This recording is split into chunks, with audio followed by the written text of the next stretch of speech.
अस्सलाम वालेकुम। कैसे आप सब ठीक हैं, खैरियत से हैं? आज जो वीडियो का जो सेकंड जो टॉपिक चूज़ किया है वो है इंडेक्स नंबर्स। और इंडेक्स नंबर में भी मैंने price weighted aggregated index number मैंने जो है वो सोचा कि डिस्कस करते हैं आपके साथ। इस ये जो एग्जांपल जो आपको नज़र आ रही है ये मैंने ली है अप्लाइड बिजनेस स्टैटिस्टिक्स से।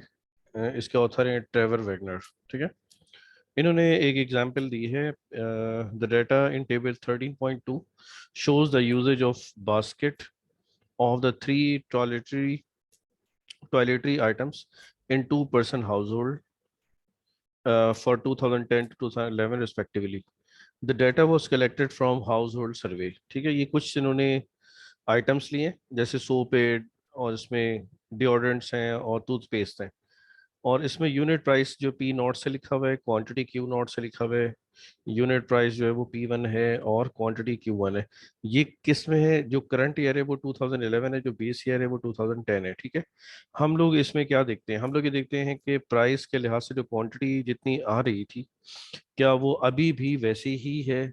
अगर वो वैसी ही होती है तो ये इंडेक्स जो नंबर है जिसमें जो कि कौन कौन से हैं, जो कि लेस्पेयर है, जो कि पेशे है और एक मार्शल एजवर्थ है, ये तीनों इंडेक्सेस हम कैलकुलेट करेंगे।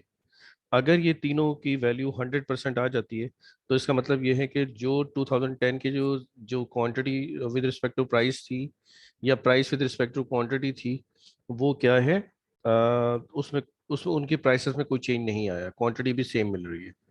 ठीक है। लेकिन अगर इनमें कुछ चेंज आता है, अगर ये डिक्रीज हो जाते हैं तो इसका मतलब ये होता है कि प्राइसेस के अंदर चेंज है और प्राइसेस डिक्रीज हुई है। इसी तरह से अगर वो इंक्रीज आ जाता है तो हम कहेंगे कि हाँ 2010 से और 11 में जो अब जो है वो ज़्यादा इंक्रीज आ गया। तो इंडेक्सेस नंबर से हमें ये सारी चीज़ें पता चलती हैं। तो इसमें अब हम कैलकुलेट करते हैं। 2010 हमारा बेस ईयर है जो कि हमने यहाँ ऊपर लिखा हुआ है। ठीक है, ये ऊपर यहाँ आप देखेंगे ना तो ये आपको बेस ईयर लिखा हुआ नजर आ जाएगा। ठीक है। अच्छा, और अगर लिखा हुआ ना हो तो जो पहला ईयर है 2010 का आप 11 के साथ उसका कंपेयर करते हैं। ठीक है। तो अब हम जब स्टार्ट करते हैं तो हम जब लेस्पेयर के फार्मूला को देखते हैं, लेस्पेयर के फार्मूला जो देखते हैं तो उसमें इस तरह गिवन होता है। ये हमारा फार्मूला है P1 multiply by Q Q O, या बेस ईयर को क्यू नॉट भी कह देते हैं। इनका हमें सम चाहिए। इस तरह से हमें P यानी जो बेस ईयर है पी ओ, और सॉरी जो बेस ईयर है उसकी हमें प्राइसेस को मल्टीप्लाई करना है बेस ईयर की क्वांटिटीज के साथ। जबकि ऊपर करंट प्राइसेस है और बेस ईयर की जो है वो क्वांटिटीज है। तो ये हमें फाइंड करना है। तो मैंने क्या किया है कि पहले ये कैलकुलेट कर लिए ये कॉलम्स। अगर अगर आपको फॉर्मूला सही मतलब पता है तो आप इन फार्मूला को अगर देखें तो जो आपको यहाँ प्रोडक्ट न्यू में नोमिनेटर में और जो डिनोमिनेटर में जो गिवन है, ये जो लिखे हुए नजर आ रहे हैं आपको, आप यहाँ इस टेबल में कैलकुलेट कर लें तो आप उनके सिर्फ सम फाइंड करेंगे। यानी ये सम है, ये सम वहाँ यूज होंगे जो सबसे आखिरी रो के अंदर गिवन है, ये सारे सम है। ठीक है। तो अब हम अगर हम इन सारे सम्स को यानी one by one in formula के अंदर पुट करते हैं तो देखिए पहला है P1 मल्टीप्लाई बाई क्यू ओ। तो P1 मल्टीप्लाई बाई क्यू ओ जो है वो ये है, ये वाली लास्ट वाला कॉलम है। तो उसका जो सम है वो 554.86 है। तो देखिए यहाँ ये पुट हुआ है 554.86 और डिनोमिनेटर में जो वैल्यू है वो है जो बेस ईयर था उसकी प्राइसेस को मल्टीप्लाई किया उसकी क्वांटिटी के साथ। तो ये आएगा आपके पास पी ओ क्यू ओ जो कि 511.181 है, ये वाला ये वैल्यू है। अब क्या किया, इनको डिवाइड किया और मल्टीप्लाई बाय 100 किया तो आपके पास ये वैल्यू आई है 108.41। अब देखें इसमें जो इंक्रीमेंट आ रहा है, अगर हम देखें तो अगर ये 100% आ जाता तो हमें कोई इशू नहीं होता। ठीक है, हमें कोई इशू नहीं होता अगर ये 100, क्योंकि हमें पता है पहले जो वैल्यू थी अभी भी वही है। हाँ, इशू तो हर वक्त होता है कस्टमर को कि इसलिए इस वजह से कि यूजेज की जो चीज़ें हैं वो इससे कम हो जाए अगर, तो सब हर कोई कहता है कि कम ही आए। लेकिन क्योंकि पहले भी यही था तो अब भी यही है तो इसलिए ज़्यादा इशू नहीं होता। अगर अब ये वैल्यू जब बढ़ जाती है 100 से, तो जैसे कि 108.41 आ गया है तो इसका मतलब ये हुआ कि 8.41 का इंक्रीज हुआ है। 8.41 का इंक्रीज हुआ है हमें। तो ये जो इंक्रीज हमें मिला है प्रीवियस प्राइसेस और क्वांटिटी के रिस्पेक्ट से, ये है कुछ यानी कि महंगी हुई है चीजें, ठीक है। अब आगे बढ़ते हैं। तो इंडेक्स हमें नंबर यही बताता है कि कोई चीज पहले बेस ईयर के लिहाज से अब उसके अंदर क्या चेंज आ रहा है। तो दूसरा जो है वो है पैशे पैशे वेटेड एग्रीगेट प्राइस इंडेक्स। तो इसका जो फॉर्मूला आपके सामने ये लिखा हुआ है, और यहाँ से इसकी जो वैल्यू जो टेबल से कैलकुलेट हुई है, अगर मैं आपको बताऊं तो जैसे ये पी नॉट ये लिखा हुआ है, और हमारे पास डिनोमिनेटर में देखिए आप, P not multiply by Q one. तो पी नॉट जो प्राइसेस हैं वो बेस ईयर की प्राइसेस हैं। इस हर एक प्राइस को, जैसे ये पी जो फर्स्ट जो प्राइस है वो है 1.95, ये आर जो है वो करेंसी है, ठीक है। जैसे डॉलर्स है, जैसे रुपए की हैं, जैसे पाउंड हैं, सही है। तो 1.95 आ रहा है। तो 1.95 जो है वो क्या चीज़ है, पी ओ है। इसको हमें मल्टीप्लाई करना है क्यू वन के साथ, अगर हम इसके डिनोमिनेटर को देख रहे हैं, ठीक है। तो पी नॉट को यानी पी ओ को मल्टीप्लाई बाय क्यू वन कर रहे हैं। तो क्यू वन जो है वो ये लास्ट वाला कॉलम है। हम 1.95 को मल्टीप्लाई करेंगे 40 के साथ, ठीक है। तो हमारा पी नॉट और क्यू वन की वैल्यू क्या आएगी, वो ये जो फर्स्ट कॉलम है ये वाला आएगा। इसकी वैल्यू, पहली वैल्यू 78 है। इसी तरह से दूसरी वैल्यू जो लिखी हुई है ये वाली, ये मल्टीप्लाई होगी 18 के साथ, यानी क्वांटिटी के साथ। बेस ईयर की प्राइस करंट ईयर की क्वांटिटी के साथ मल्टीप्लाई होगी।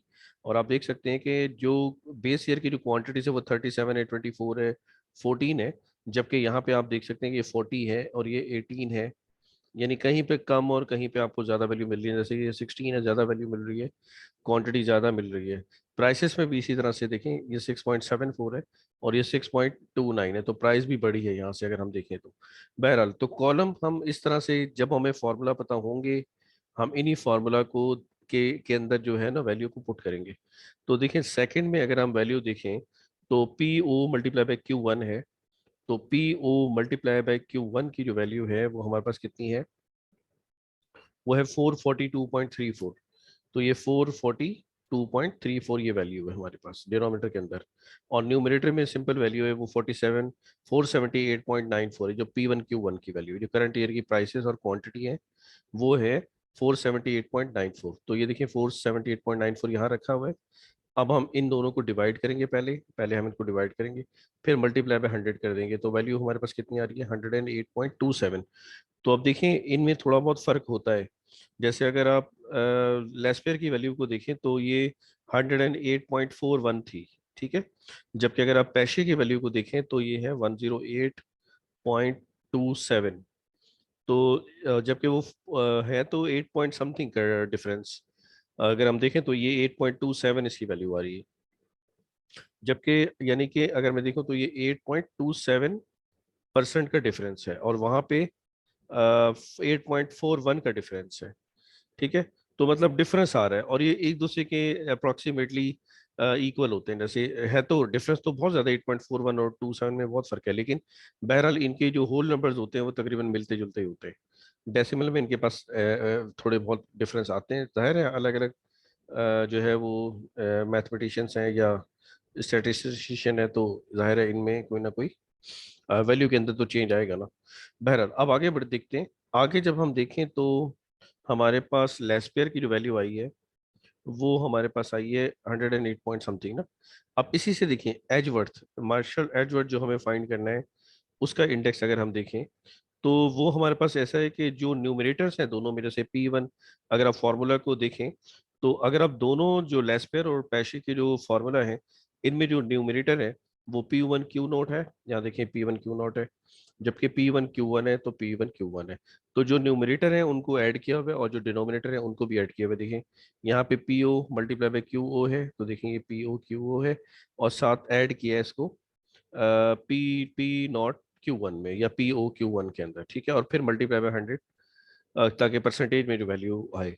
तो अब देखिए इसको जब हमने वैल्यू यहाँ पे पुट की हैं, यहीं से हम देख के वैल्यू को पुट करेंगे, और जो हमें मिला हुआ यानी कि इन दोनों के न्यूमरेटर्स को हम ऐड कर देंगे, और यहाँ ऊपर इसके न्यूमरेटर में लिख देंगे। देखिए इसके न्यूमरेटर में लिखा हुआ है, जबकि डिनोमिनेटर में इसका जो डिनोमिनेटर है और जो पैसे का जो फॉर्मूला का जो डिनोमिनेटर है, इनको ऐड करेंगे तो ये इसका डिनोमिनेटर बनेगा, जो कि मार्शल एजबर्ट का फॉर्मूला है, ठीक है। तो अब हम इसको जब डिवाइड करेंगे और मल्टीप्लाई बाय 100 करते हैं तो हमारे पास 108.35 की वैल्यू आ जाती है। तो ये तकरीबन ये जो हमारे पास इंक्रीमेंट आया है ये आया है अगर मैं वैल्यू पहले लिखूं तो 108.35% है। तो जो इंक्रीज आया है वो कितना है, 8.35 का। हम 100 के साथ कंपेयर करते हैं, जो बेस की जो वैल्यू है वो उस वक्त है 100% है बेसिक वैल्यू, लेकिन बाद में अगर वो 100% से इंक्रीज होती है तो हम कहते हैं कि इंक्रीज हुआ है। तो ये 8.35% यानी कि तकरीबन 8.4, अगर हम देखें तो हमें कितना इंक्रीज मिला है, 8.27 से लेके, एक मिनट मैं सही करके लिख देता हूँ उसको रेज करके। हम अगर देखें रेंज, अगर देखें तो जहाँ पे हमें ये जो डिफरेंस हमें मिला है, तो इन इन prices with respect to quantity में, बेस ईयर क्योंकि 100% अप लेते हैं, उससे आगे फिर हमारे पास वैल्यू आगे बढ़ के आती है या कम होके मिलती है।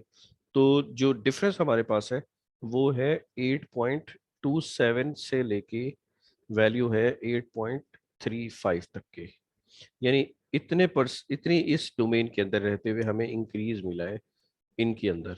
ठीक है, ये इंडेक्स हमें बताते हैं कि कैसा इंक्रीज हुआ है या डिक्रीज हुआ है। तो वो हम इस तरह से बताते हैं कि 100 से वैल्यू अगर एक्सीड कर जाती है तो हम कहते हैं इंक्रीज हुआ है, और अगर 100 से अगर कम हो जाती है वैल्यू तो हम कहते हैं कि नहीं, इसके अंदर डिक्रीज आया है। ठीक है, तो इस तरह से हम लोग जो है वो इंडेक्स नंबर कैलकुलेट करते हैं, पैशे, लेस्पेयर और मार्शल एडवर्ड के फॉर्मूलाई से।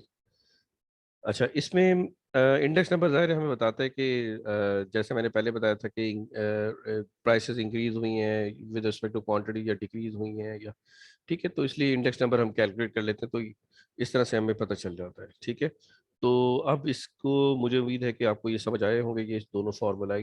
पहले से मैंने कैलकुलेशन इसकी परफॉर्म कर ली थी क्योंकि इसमें टाइम वीडियो का बढ़ जाता। ठीक है, तो बहरहाल जो भी है, लेकिन अच्छे जो है, अगर कोई भी सवाल हो आपका, मुझे उम्मीद है कि आपको समझ आया होगा। और कोई भी अगर आपको क्वेश्चन हो तो आप ज़रूर पूछिएगा। इसको हम यहीं तक रखते हैं, फिर इंशाल्लाह किसी और टॉपिक में मुलाकात होती है आप लोगों से। जब तक के लिए अस्सलाम वालेकुम, अल्लाह हाफ़िज़।